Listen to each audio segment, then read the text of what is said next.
मूसा पैगंबर ফেরাউনের কাছে আসলেন, আসার পরে বলতে আছেন, मूसा তুমি যে নিজেকে খোদাই দাবি করছো, খোদাই দাবি ছেড়ে দাও। যিনি আমার আল্লাহ উনি হচ্ছে তোমার আল্লাহ, আল্লাহকে এক বলে স্বীকার করো। ফেরাউন বলতে আছে, मूसा আল্লাহকে এক বলে যদি স্বীকার করি তাহলে কি হবে? मूसा বলতে আছেন, হে ফেরাউন তুমি যদি আল্লাহকে এক বলে স্বীকার করো তাহলে তুমি কোনদিন বুড়ো হবে না। বলে বুড়ো হব না? বলে হ্যাঁ। ফেরাউন বলতে আছে, এর কোন প্রমাণ রয়েছে? বলে হ্যাঁ প্রমাণ রয়েছে।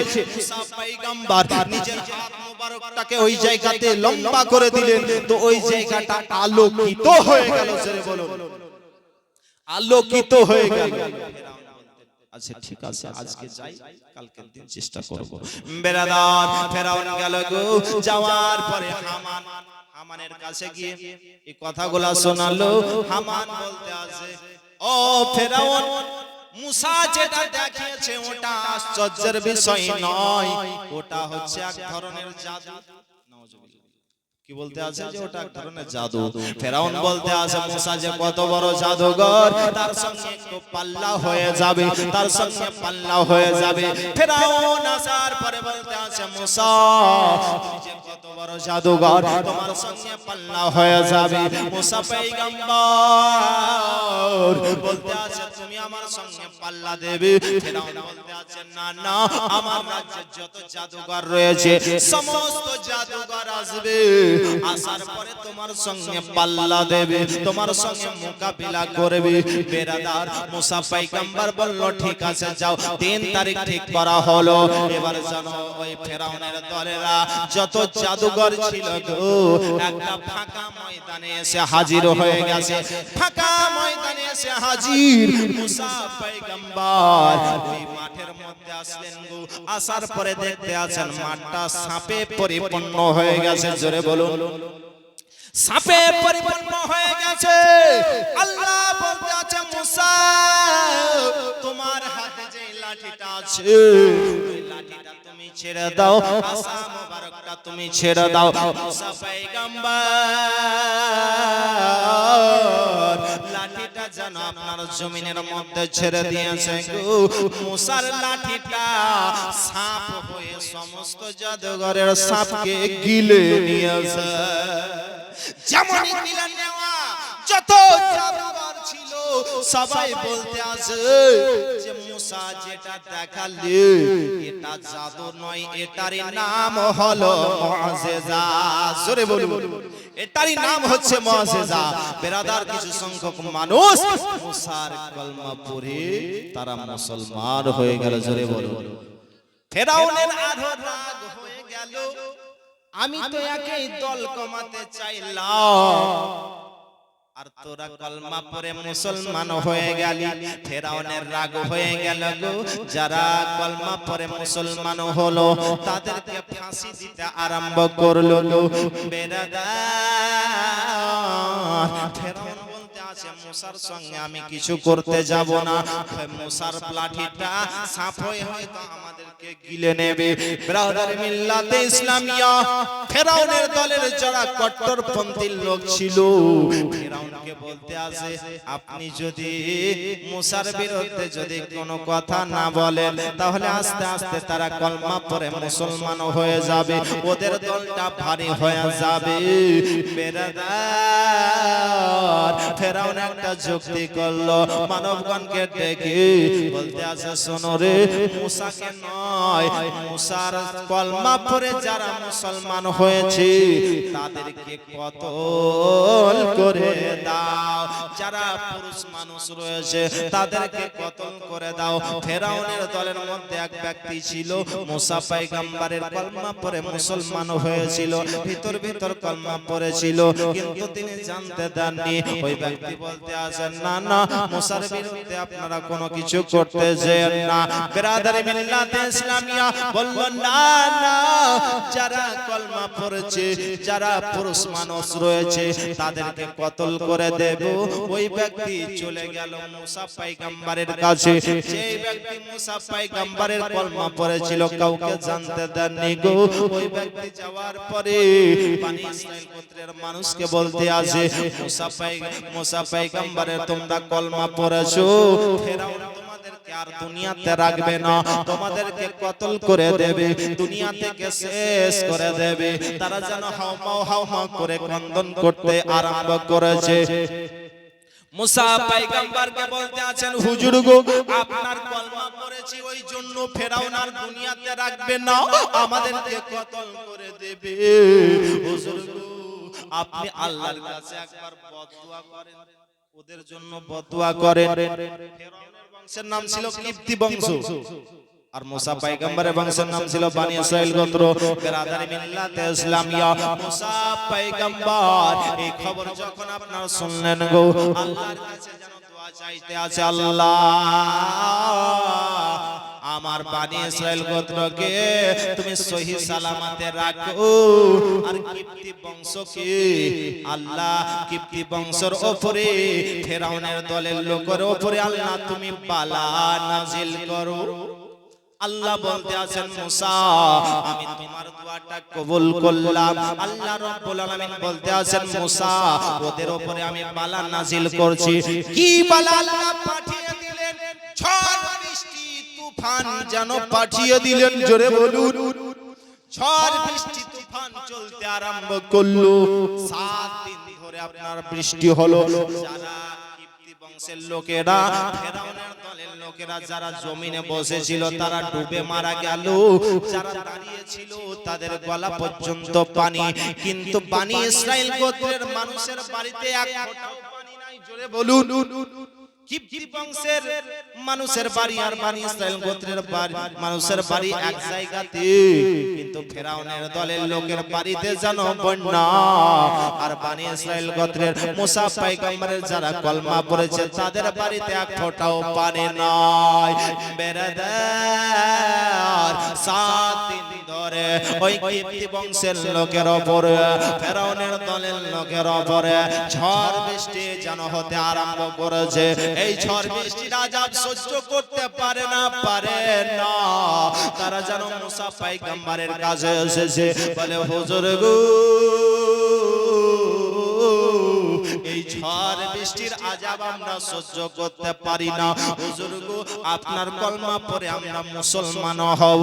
হুজুর আপনি আল্লাহর কাছে একবার দোয়া চান যেন এই ঝড় বৃষ্টির আযাবটা আল্লাহ উঠিয়ে নেয়। মুসা পয়গম্বর তাদের কথা শুনে আল্লাহর কাছে দোয়া চাইলেন, আল্লাহ এই ঝড় বৃষ্টির আযাবটা আল্লাহ তুমি উঠিয়ে নাও, এরা আমার কলমা পড়ে মুসলমান হবে। মুসা পয়গম্বরের দোয়াটা যেন কবুল করলেন গো, সঙ্গে সঙ্গে ঝড় বৃষ্টির আযাব উঠিয়ে নিলেন, জোরে বলুন সুবহানাল্লাহ। বেরাদার ঝড় বৃষ্টির আযাব উঠে গেল, জমিনের মধ্যে শাকসবজি হতে আরম্ভ করলো।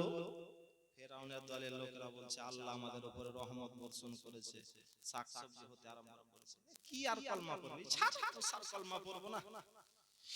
ব্রাদার মিল্লাতে ইসলামিয়া, মুসা পয়গম্বর আসলেন, তোমরা যে বলছিলে যে কলমা পড়বো, বলে আমরা কলমা পড়বো না, কয়েকদিনের জন্য আযাব এসেছিল, আমরা কলমা পড়বো না, ইনকার করে দিলাম।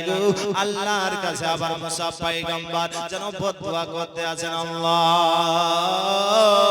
এরা বলল কলমা পড়বো, কিন্তু তারা কলমা পড়লো না। আল্লাহ এদের উপরে আল্লাহ তুমি আবার আযাব নাজিল করো। আল্লাহ বলেন, মুসা আমি ওদের উপরে আযাব আবার পাঠাচ্ছি, জোরে বলুন। কি আযাব পাঠালেন গো? টিড্ডি বলে একটা পোকা পাঠিয়ে দিলেন, ফড়িংয়ের মতন একটা বড় পোকা পাঠিয়ে দিলেন গো। টিড্ডি আপনার এসে জামা কাপড়কে কাটতে আরম্ভ করেছে, বাড়ি ঘরের দরজা জানালা খেতে আরম্ভ করেছে। দেওয়ালে যদি আপনার কাঁটা পোতা আছে, কাঁটা গুলাকেও খেতে আরম্ভ করেছে। জামা ফুটিয়ে শরীরকে কামড়াতে আরম্ভ করেছে। বিছানায় ঘুমাতে যায়, বিছানাতেও যেন ওই টিড্ডির আযাব সহ্য করতে পারে না।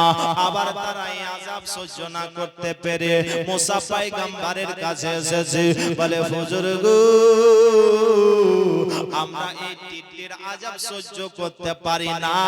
হুজুর গো, আপনি আল্লাহর কাছে দোয়া চান, আপনার কলমা পড়ে মুসলমান হব, এই টিটির আযাব যেন উঠিয়ে নায়। মুসা পয়গম্বর আবার যেন আল্লাহর কাছে দোয়া চাইলেন, আল্লাহ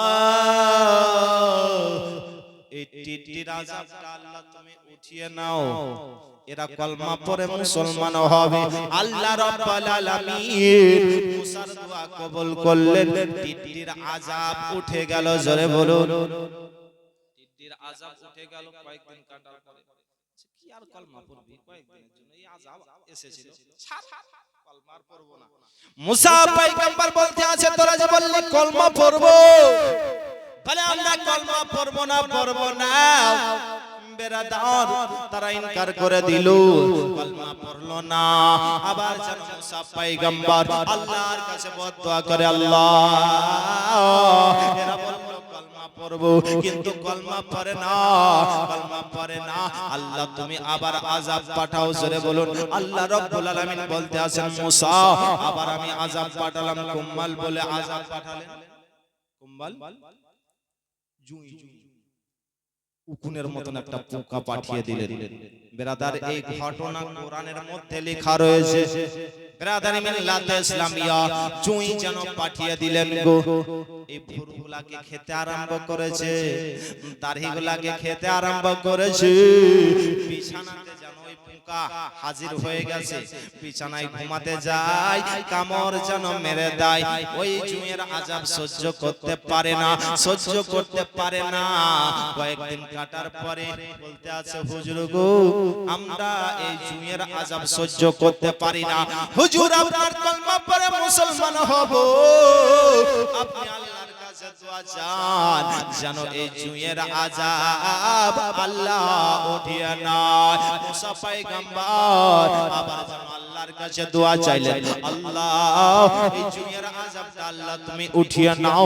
আল্লাহ রাব্বুল আলামিন জুঁয়ের আযাবটা উঠিয়ে নিলেন। জোরে বলুন, আযাব উঠিয়ে নিলেন। তারা কলমা কিন্তু পড়তে চায়, ইনকার করে দিচ্ছে। ব্রাদার মিল্লাতে ইসলামিয়া মুসা পয়গম্বর বলতে আছে, তোরা বারবার বলতে আছিস কলমা পড়বো, তোদেরকে এত আযাব আল্লাহ দিচ্ছে, তবু তোদেরকে লজ্জা শরম হয় না। ব্রাদার আবার যেন মুসা পয়গম্বর আল্লাহর কাছে বদদুয়া করলেন, আল্লাহ এরা বলতে আছে কলমা পড়বো, কিন্তু কলমা পড়তে চাই না। আল্লাহ এদের উপরে আবার তুমি আযাব পাঠাও।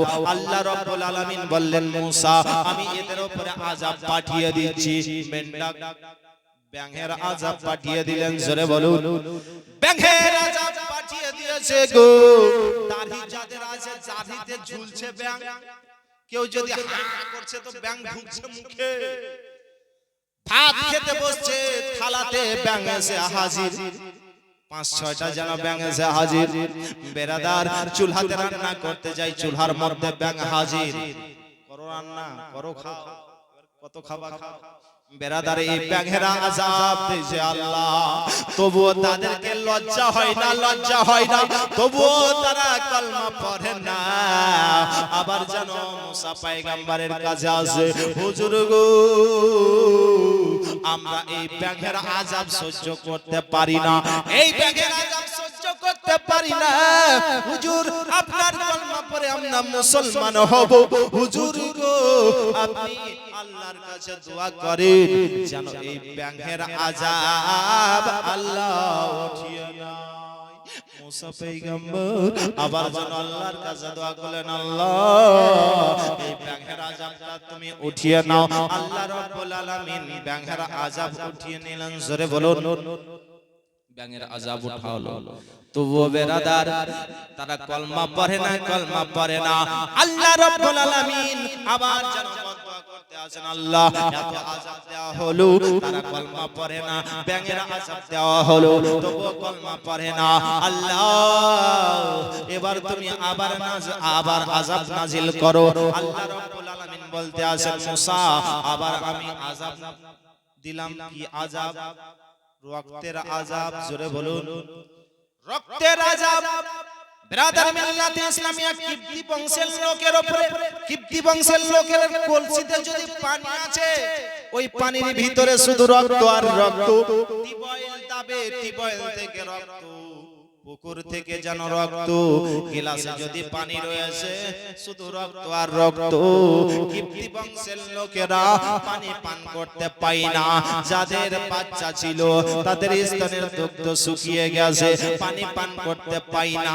ওই মহিলারা এসেছে গো ফেরাউনের কাছে, বলতে আছে আমরা পানি পান করতে পাই না, আমাদের সমস্ত পাত্রতে শুধু রক্ত আর রক্ত। বলে যাও বনি ইসরাইল গোত্রের মানুষের কাছে যাও, তোমরা একটু পানি চেয়ে নিয়ে আসো। মহিলারা গেল, যাওয়ার পরে বলতে আছে তোমরা একটু পানি দাও গো, না হলে আমাদের আর জান বাঁচবে না, আমাদের জিহ্বা শুকিয়ে গিয়েছে, দাও একটু পানি দাও। ওই বনি ইসরাইল গোত্রের মানুষেরা কিপ্তি বংশের লোকের গিলাসে পানি ঢালছে। তো যখনই কিপ্তি বংশের লোকের গিলাসে আসছে তো শুধু রক্ত আর রক্ত, রক্ত আর রক্ত। বনি ইসরাইল গোত্রের মানুষেরা মুসা পয়গম্বরের লোকেরা পানি দিচ্ছে, তো ওদের গিলাসে আসছে তো শুধু রক্ত আর রক্ত। বিরাদারি মিল্লাতে ইসলামিয়া তারা বলল শোনো, তোমাদের মুখ থেকে আমাদের মুখে দাও। বনি ইসরাইল গোত্রের লোকেদেরকে বলছে তোমাদের মুখ থেকে আমাদের মুখে ঢালো। ওদের মুখে পানি ঢালছে, ফেরাউনের লোকের দলের মুখে পানি ঢালছে, তো ওদের মুখে শুধু রক্ত আর রক্ত। এই রক্তের আযাব সহ্য করতে পারে না। আবার যেন মুসা পয়গম্বরের কাছে আসলো, আসার পরে বলে হুজুর গো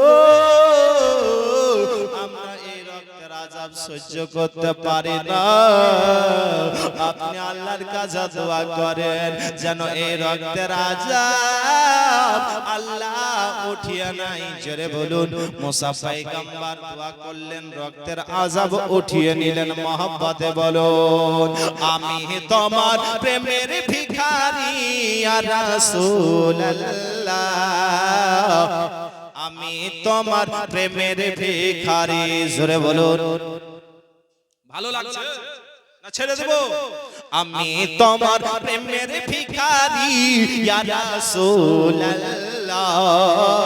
আমি তোমার প্রেমের ভিখারি, আমি তোমার প্রেমের ভিখারি ইয়া রাসূলুল্লাহ, আমি তোমার প্রেমের ভিখারি ইয়া রাসূলুল্লাহ, ইয়া হাবিবাল্লাহ, আমি তোমার প্রেমের ভিখারি। তোমার প্রেমের গো রাসূল নাই যে তুলনা, নাই যে তুলনা গো রাসূল নাই যে তুলনা, তোমার প্রেমের গো রাসূল নাই যে তুলনা, নাই যে তুলনা গো রাসূল নাই যে তুলনা। তোমার প্রেমে জিন্দা হলো, তোমার প্রেমে জিন্দা হলো উসনে হান্না ইয়া রাসূলুল্লাহ, আমি তোমার প্রেমের ভিখারি, আমি তোমার প্রেমের ভিখারি ইয়া রাসূলুল্লাহ, আমি তোমার প্রেমের ভিখারি ইয়া রাসূলুল্লাহ। বলুন ইয়া রাসূলুল্লাহ, ইয়া হাবিবাল্লাহ, আমি তোমার প্রেমের ভিখারি। তোমার প্রেমেতে আমার কলিজা আঙ্গার, কলিজা আঙ্গার গো রাসূল কলিজা আঙ্গার, তোমার প্রেমেতে আমার কলিজা আঙ্গার, কলিজা আঙ্গার গো রাসূল কলিজা আঙ্গার। দেখা দিয়ে পূর্ণ করো, দেখা দিয়ে পূর্ণ করো সাকিয়ে কাউসার ইয়া রাসূলুল্লাহ, আমি তোমার প্রেমের ভিখারি, আমি তোমার প্রেমের ভিখারি ইয়া রাসূলুল্লাহ, আমি তোমার প্রেমের ভিখারি।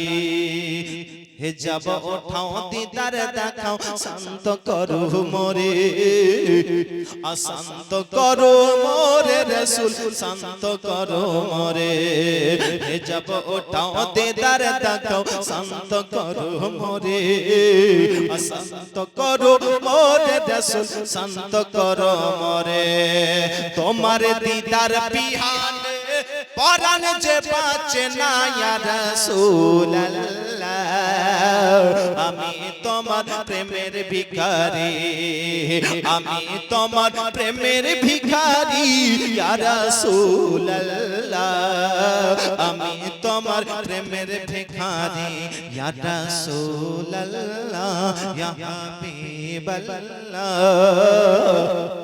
আমি তোমার প্রেমের ভিখারি। এই গজল যদি কালিয়াচকের সাইডে যদি পড়া যায় তো শুধু টাকার বর্ষণ হবে, টাকা দিতে হবে না, শুধু ঠোঁটটা হিলান। বলতেছিলাম যে মুসা পয়গম্বরের কলমা তারা পড়লো না, এই আযাব এত দেওয়া হলো তবুও কলমা পড়ে মুসলমান হলো না।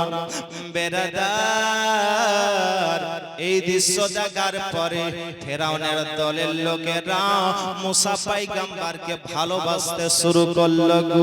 মুসার উপরে আল্লাহর ওহী নাজিল হলো, ও মুসা তুমি এই মিশর ছেড়ে তুমি বাইতুল মুকাদ্দাসের দিকে রওনা হয়ে যাও, বাইতুল মুকাদ্দাসের দিকে চলে যাও মুসা।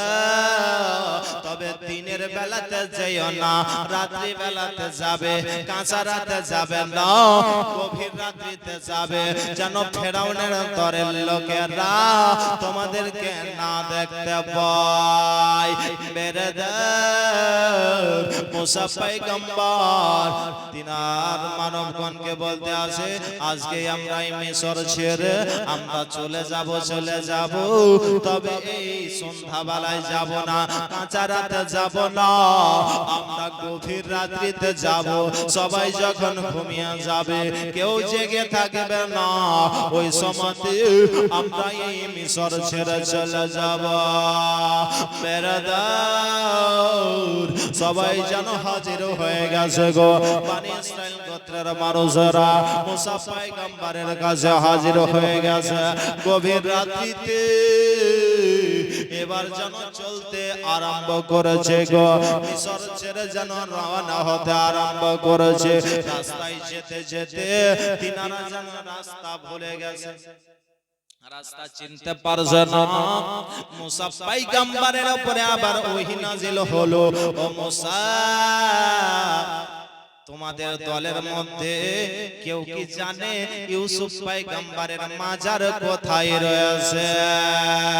তোমাদের দলের মধ্যে একজনকে বলা হয়েছিল যে ইউসুফ পয়গম্বরকেও সঙ্গে করে তোমরা নিয়ে যাইও। মুসা পয়গম্বর দলের লোককে বলল, কেউ কি তোমরা জানো ইউসুফ পয়গম্বরের মাজার কোথায় রয়েছে? এক ব্যক্তি বলল, হুজুর গো, একটা মহিলা জানে, বলে ডেকে নিয়ে আসো। মহিলাটাকে ডেকে নিয়ে আসা হলো। পয়গম্বর বলে, ওগো আল্লাহর বান্দি, তুমি কি ইউসুফ পয়গম্বরের মাজার কোথায় আছে জানো? ওই মহিলাটা বলে, হুজুর গো, হ্যাঁ আমি জানি। বলো কোথায় আছে একটু বলো। মহিলাটা বলতে আছে, হুজুর বলবো, তবে একটা কারণ রয়েছে। বলে কি কারণ বলো বলো। মহিলাটা বলতে আছেন, হুজুর গো, আপনি যে জান্নাতে যাবেন, তবে আপনার সঙ্গেও আমি জান্নাতে যেতে চাই, আপনার সঙ্গে আমি খাদেমা হিসাবে থাকতে চাই। বলে এই তো আল্লাহর ওহী নাজিল হলো, এ মুসা ওই মহিলাটার কথা তুমি মেনে নাও। এবার যেন বলল, ওই মহিলাটা বলল, হুজুর গো, ওই দেখেন ওই সামনে ইউসুফ পয়গম্বরের মাজারটা রয়েছে। মুসা পয়গম্বর গেলেন গো, খুললেন তাবুকটা বের করে ইউসুফ পয়গম্বরকে সঙ্গে করে নিয়ে চলতে আরম্ভ করলেন। রাস্তা আর ভুল হলো না। এবার যেন চলে গেলেন গো। যেতে যেতে দেখতে আছেন নীল দরিয়া, সামনে দরিয়া, এই দরিয়া পার হবে কিভাবে গো? এইদিকে দিন হয়ে গেছে, ওইদিকে ফেরাউনের দলের লোকেরা জেগে গেছে, তারা দেখতে আসে কি ব্যাপার, বনি ইসরাইল গোত্রের মানুষদেরকে দেখা কেন যায় না, বাড়ি বাড়ি ফাঁকা ফাঁকা মনে হচ্ছে। ফেরাউন ডাকলো, কোথায় আছো তোমরা, আসো তাড়াতাড়ি আসো গো।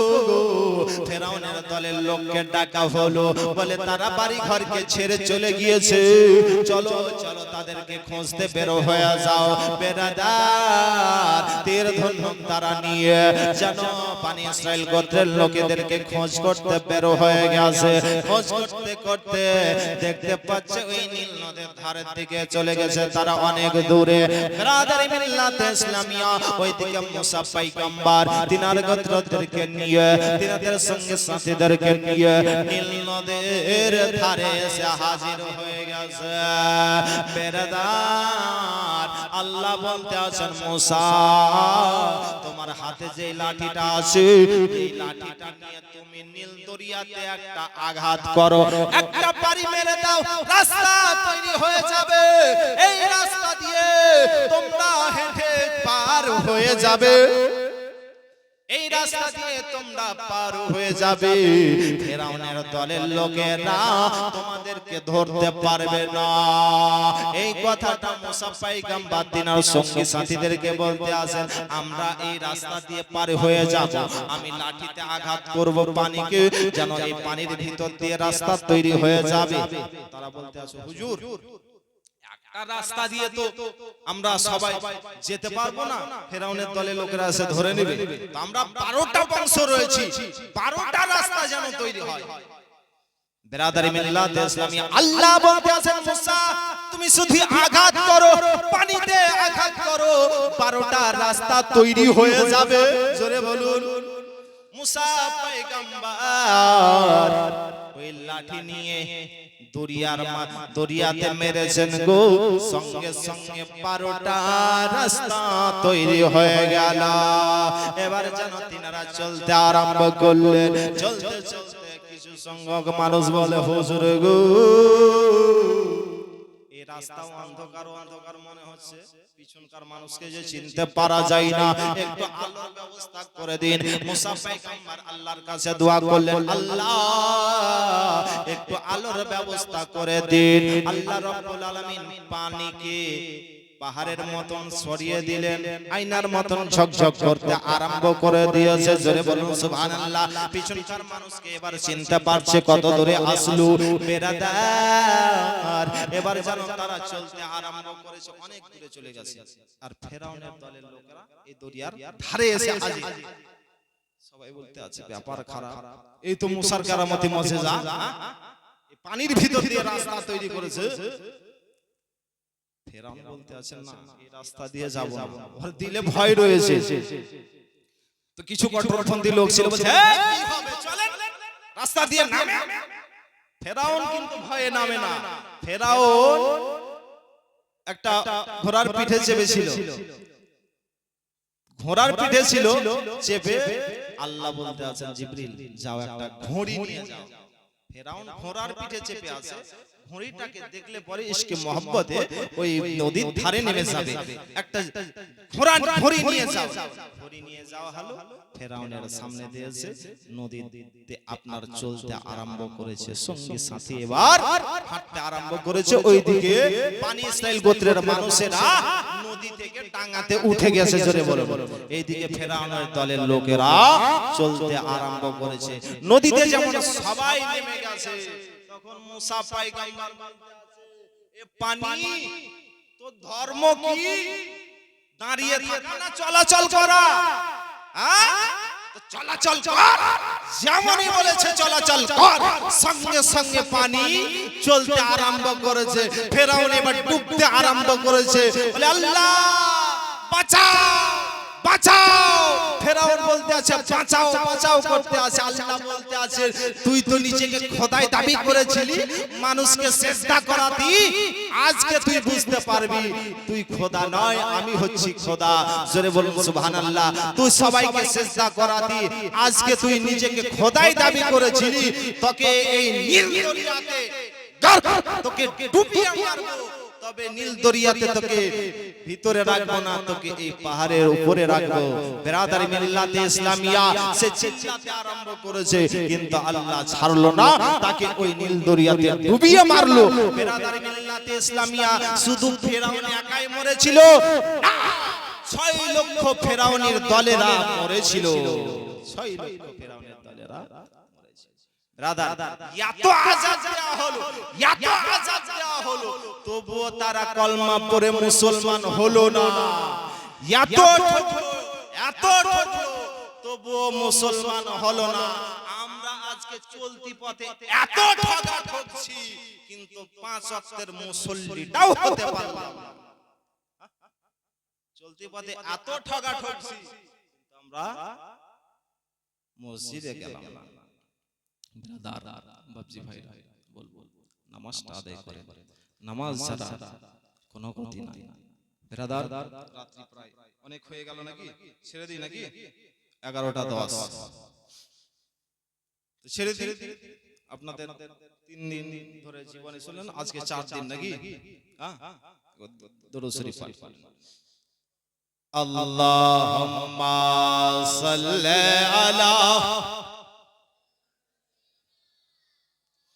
মাওলানা মুহাম্মাদ ওয়া আলা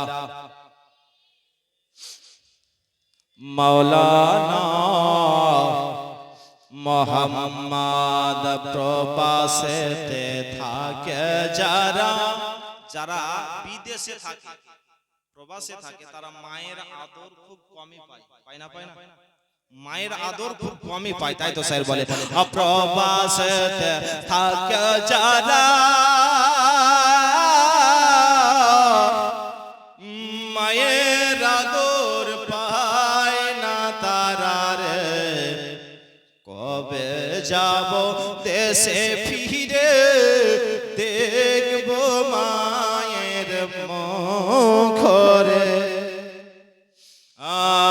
দেশ বিদেশে থাকে যারা,